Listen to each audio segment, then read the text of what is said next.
ونعوذ بالله من شرور أنفسنا ومن سيئات أعمالنا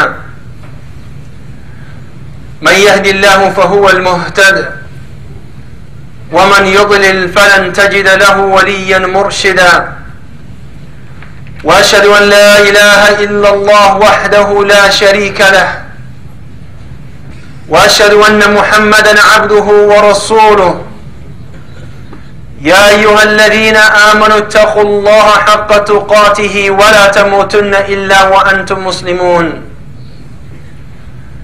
يا أيها الناس اتقوا ربكم الذي خلقكم من نفس واحدة وخلق منها زوجها وبث منهما رجالا كثيرا ونساء واتقوا الله الذي تساءلون به والأرحام إن الله كان عليكم رقيبا يا أيها الذين آمنوا اتقوا الله وقولوا قولا سديدا يصلح لكم أعمالكم ويغفر لكم ذنوبكم ومن يطع الله ورسوله فقد فاز فوزا عظيما أما بعد إخوتي في الله إخوتي في الله when Umar bin Khattab radiyallahu anhu was stabbed and the Sahaba of Nabi sallallahu alayhi wa sallam did not know what to do exactly, what the situation, and some of them were panicking. Some of them did not know why did the voice of the Imam change from the voice of Amir al-Mu'minin Umar bin Khattab to the voice of Abdul Rahman bin Auf radiyallahu anhuma. But Umar bin Khattab at that moment, ya ikhwati fillah, after he realized, came to the conclusion that he will die, what did he do, ya ikhwati fillah? To maintain the unity of the ummah, to maintain the unity that is must for us to have, he appointed 6 of the companions of Rasulullah sallallahu alayhi wa sallam. 6 of them: Abdul Rahman bin Auf, Sa'd bin Abi Waqas. Listen to the list of these individuals: Uthman bin Affan, Ali bin Abi Talib, Talha bin Ubaidillah. Now all of them are from the Mubashirin of Jannah, the people who are giving glad tidings that they will be amongst the people of paradise. But Umar bin Khattab radiyallahu anhu, he went to Suhaib al-Rumi and he said, Ya Suhaib, you lead the congregation until they decide who's going to be the commander and the leader of the ummah. Ya Miqdad bin Aswad and Abu Talhat al-Ansari, you are the election committee. And he said to them, give them 3 days. After the 3rd day, if anyone disagree the man that they appoint, قال فاضربوه بالسيف, get rid of him. Anyone, Ya Amir al-Mu'minin, anyone. Why would Umar bin Khattab radiyallahu anhu would go that extreme? That after the decision is made and they decide a certain person to be the leader of the ummah, what will he say? Anybody who disagrees with them, get rid of him. Because that will create chaos in the ummah. That will create disunity, and the title of the ummah is the evil. The title of the ummah is the evil of disunity. It will create chaos. Because Rasulullah sallallahu alayhi wa sallam, in the hadith al-sahih, he is the one who said, من أتاكم وأمركم جميع على رجل واحد يريد أن يفرق جمعكم أو يشق عصاه أو كما قال صلى الله عليه وسلم قال فاقتلوه. Get rid of him. Yes, get rid of him. Because in this ummah, to be disunited, to say I am Ajam, I am Arab, I am this, it is not part of this deen. It is not part of this religion. And look at the choice of Umar ibn Khattab. Who did he leave as an imam? Suhaib al-Rumi. A man who used to be a slave. A man who was not from the Arab, not from the Quraysh, not from the family of the Prophet. He said, no, this man who used to be a slave will lead the congregation and will lead the ummah in salah for 3 days. Disunity is what's killing us. Rasulullah sallallahu alayhi wa sallam يقول في صحيح مسلم لو أن الناس يعلمون من الوحدة ما أعلم. He said, if the people only knew what is in unity as much as I know about it, قال ما صار راكب بليل وحده. في الصحيح, he said, if the people only knew what is in unity, the power of unity, if they only knew as much as I know of that term, single man will never travel by himself. A man will not travel by himself. وفي سنن ابن ماجه بسند صحيح بسند حسن يقول صلى الله عليه وسلم الراكب الشيطان. A man who travels by himself is a shaitan. And the two who travel by themselves are also shaitan. But 3 is congregation. Also, in another hadith of Nabi sallallahu alayhi wa sallam, and listen to this. He saw a man, after Rasulullah finished the salah, he saw a man praying by himself. فانتظر, and he waited sallallahu alayhi wa sallam. And after the salah, he said to the man, استقبل صلاتك فإنه لا صلاة للذي يصلي خلف الصف. He said, you repeat your prayer. There is no prayer for the individual who prays by himself away from the congregation. Why is this? Why? As-salah. He's going to pray by himself anyway. He asked him to repeat the salah by himself again. Why would he do this? Because to initiate that division away from the congregation is unacceptable. لذلك يقول صلى الله عليه وسلم إذا أقيمت الصلاة, when the iqamah is called, there is no salah for anyone else except the prescribed prayer. Why? Because faraq al-jama'ah, he left the congregation. He left. In everything, whether small or big, to be away from the congregation, to be away from the ummah is unacceptable.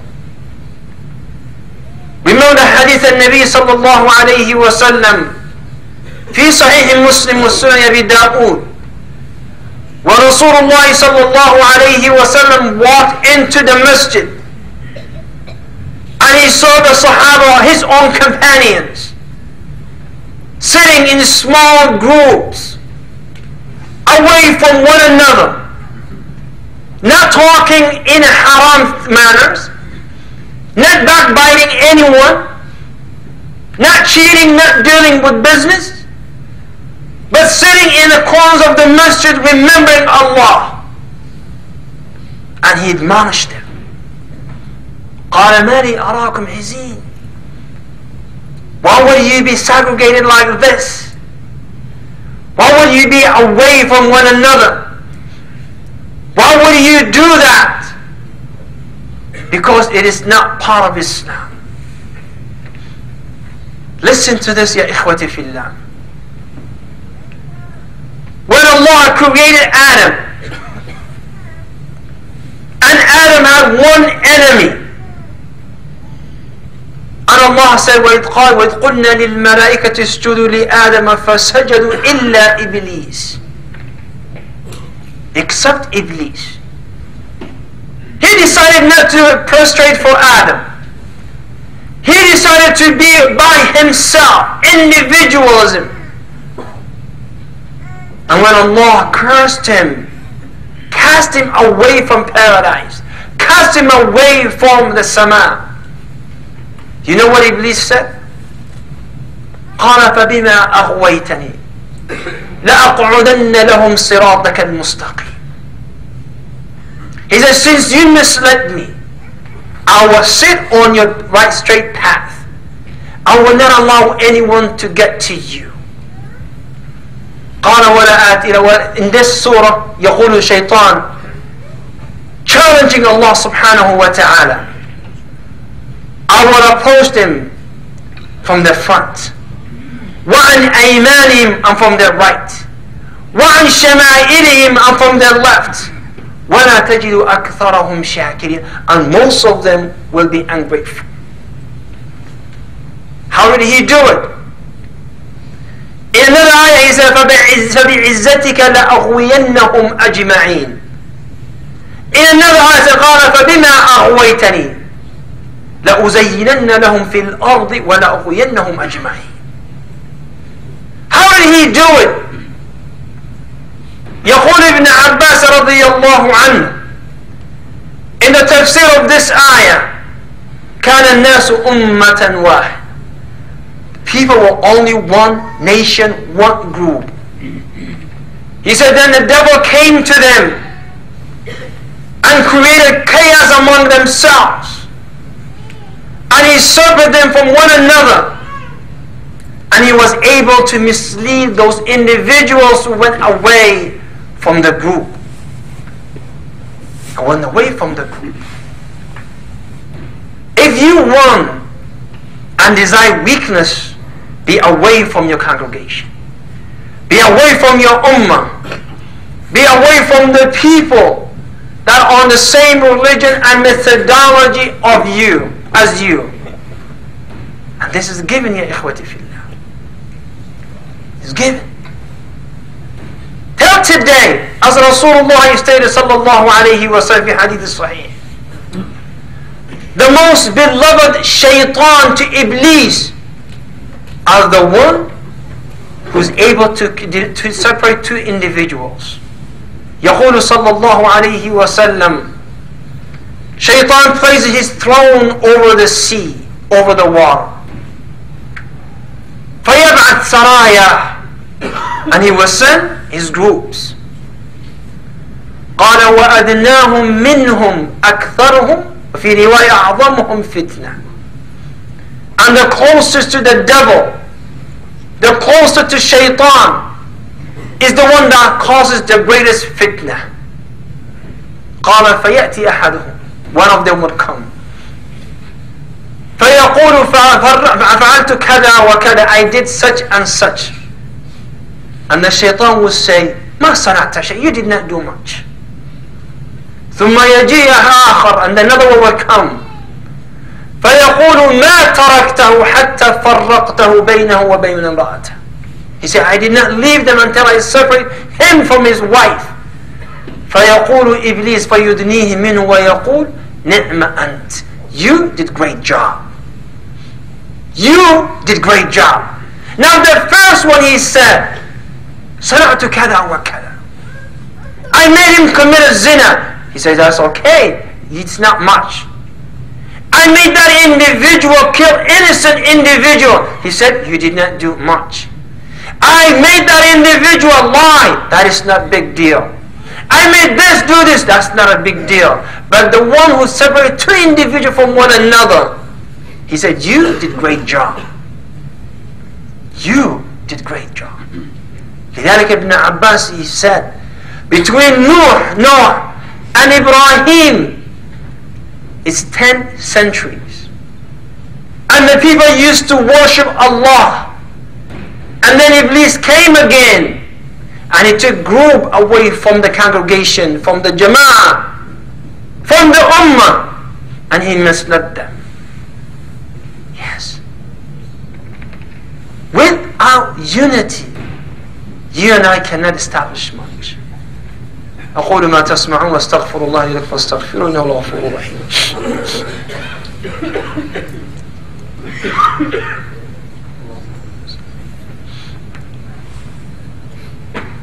الحمد لله والصلاة والسلام على رسوله الكريم سيدنا ونبينا محمد وعلى آله وصحبه أجمعين. Brothers and sisters, you may state and you may say, what can we do in the city of Toronto? According to what they said about the Muslims in Toronto, by the year 2012 maximum, the number of the Muslims here would be 500,000 Muslims. It's not for me, it's from them. One city, what can I do with 500,000 Muslims? A lot. Oh, I can do a lot with 500,000 Muslims. A lot. And don't say I don't want to deal with those people. I don't want to deal with those people because we have a different point of views. Even at the time when we disagree in certain things, we still have to be united. Not only among the Muslims themselves. As a matter of fact, if we have a common ground, common interest with the non-Muslim themselves, we are allowed to work with them and say, we can do this together. Go to your community and tell them, do you have a problem with driving and drinking and driving? Yes, but we have a problem with that too. We can help.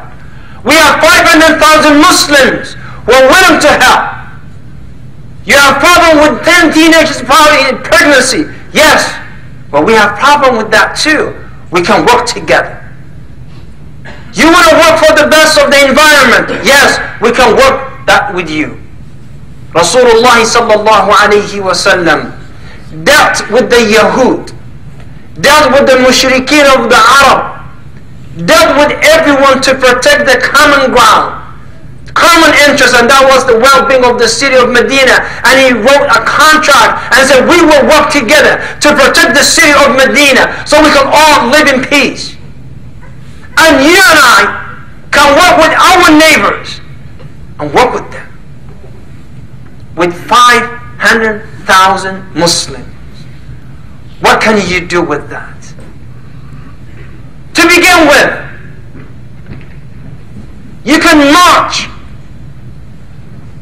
to the authority and tell them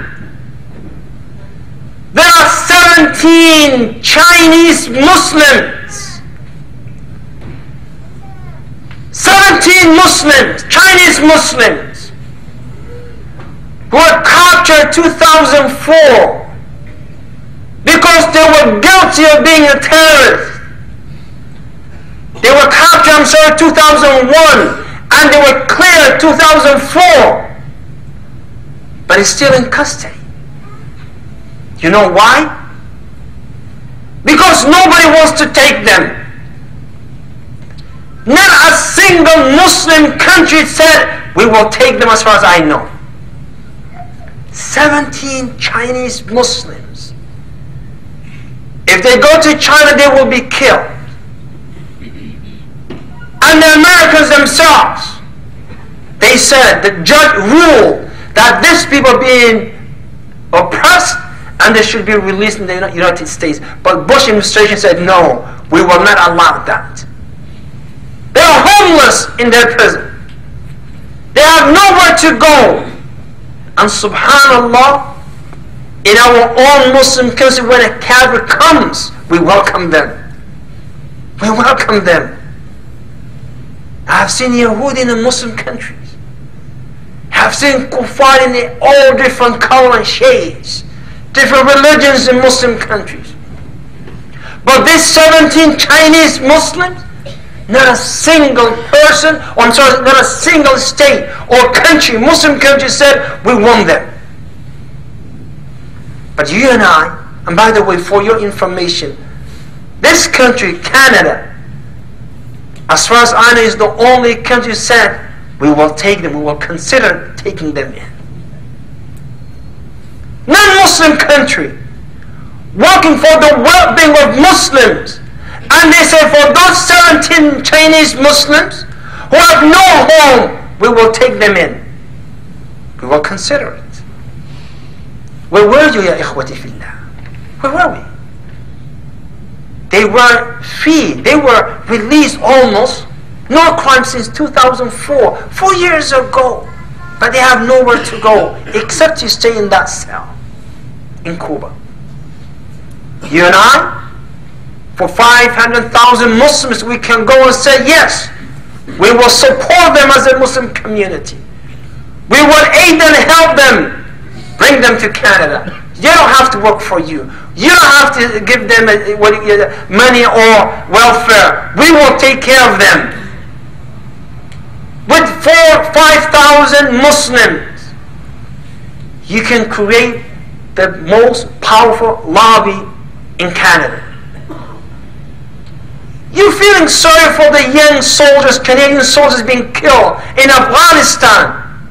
Young people don't want to go to fight. They don't want to fight. They don't want to go there. And you see them when they say goodbye to their friend at the airport, all crying. They don't want to go. But they die. You can write to them and say, listen, we want the troops to be back. For 500,000 Muslims, you will bring them back. You can do that. With that number of Muslims, you can create one of the strongest businesses, Muslim business in Toronto. And I checked around. I said, subhanallah, imagine if a man, one of you, decides to say, listen, there's no Muslim website that has all the Muslim businesses. I'm going to create something called TorontoMuslimBusiness.com. You can be rich. One of the most wealthiest people, a Chinese man, he created one website and he called it Alibaba.com. Chinese kafir called AlibabaWebsite.com. What does he do in China? He only facilitates for the businesses to put their ads in his website, and he's one of the most wealthiest people nowadays. You and I, imagine, out of the Muslim businesses in the city of Toronto, if you gain $1 from every business, $1, and you advertise and you have 10,000, and we do have more than 10,000 businesses in the city of Toronto, per month you can generate $10,000. Easy. And which one of us doesn't want to make $10,000 a month? If you just put our resources, if we can put our resources together, if we can work together, as a ummah, we can change a lot. Education system. Look how the Chinese people work.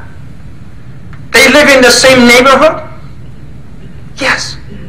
In the same neighborhood. And they force the Board of Education to give their children the best of education that's available in Canada. And they get it. They get that. Because they realize unity means power. Being together means power. Helping each other means power. You can do this. As Muslims, we are scattered all over the city. You have people living in Brompton. You have people living in Mississauga. You have people living in Whitby. You have people living in Richmond Hill. Imagine if we would all got together in one area. In the city of Edmonton, the Sikh, they live in what neighborhood? And nothing can be changed or done without their approval. We here, we may as well benefit from the system that they have here. What can you do with unity? A lot. You can change a lot. You can change the foreign policy of this country. You can change how the Muslim think. You can, even when you need business, when you need help. When you need help, if you call Muslim for your need, you will help the Muslim community. I lived in a house that is owned by an Italian man. If I say there's a light bulb needs to be changed, he will say, I have to call my community. And none but Italian will come and change that. If the sink is leaking, an Italian plumber will come. He goes to Italian doctor. His business only for Italian. And they nourish their business. They work together. But us, it seems that when we start business, the first enemy is your Muslim brother. And he says, Astaghfirullah, ya akhi. Why your food is so expensive? Astaghfirullah. You have a auto shop. I can go to a cabinet and give me a better deal. You make it cheaper. La. We should say, we will help you. We will pay extra. Because when he becomes strong, he can donate to the Muslim community. He can fix the cars of those who are in need. He can do a lot for the ummah when he established. Brothers in the masjid right now, they're coming up with a magazine or newspaper called Ummah Times. What does Ummah Times do? Ummah Times, it advertises all your businesses. All the Muslim business is Ummah. All you need to do, I will never advertise with a kafir. There you go. I've heard some advertisement giving to 680 News $5,000. But for your Muslim brothers, $50 or $80 or $100, we think twice before we do this. Unless, brothers and sisters, unless we work together. The day that we need a truck driver, we know where to find truck drivers. The day that I need a cab, I should have a number of a Muslim cab and say, okay, pick me up. When I want to see a doctor, only Muslim doctor. When I want to hire someone, only Muslim worker. Then we can strengthen ourselves. This is the way, and this is the only way we can exist in the society, living according to Islam. When the Sharia, when the government of Toronto, Ontario, decided to give us a break and say, deal your internal affairs based on your Sharia, we did not go and say, those few people are Ismailis and Ahmadis, they're not even Muslims, why would they speak on behalf of Muslims? But we say, no. We'll keep quiet and we'll see and watch what happens. And then the result was that they said, they revolted and say, no, we will not allow you to rule yourself, your internal affairs based on the Sharia. And we had it right there. I disagree with the people who were running it, yes. But the benefit was greater than what we lost. It was greater. But we don't work together. Ikhwati fillah. Anything that happens in your Muslim community, in the city of Toronto, anything that can be done, 500,000 Muslims, that is a great number, large number. You can do a lot, work together. Let us be ummah, let us focus. Ads in the Muslim websites. Take your children to Islamic schools. Take your vehicle to Islamic, to Muslim-owned business. If you're buying a vehicle, make sure there's a Muslim business or car dealer that sells car. If you want to do anything, just ask, is that individual Muslim or not? If it's not, then look for a Muslim, because I'm sure you will find a Muslim. I'm sure you will find a Muslim in that field. أقول ما تسمعون واستغفر الله لي فاستغفروه. اللهم أعز الإسلام والمسلمين وأذل الكفرة والمشركين. اللهم أعد علينا وحدتنا يا أكرم الأكرمين، وأعزنا أينما كنا وارحمنا يا أرحم الراحمين. وأقم الصلاة يرحمكم الله.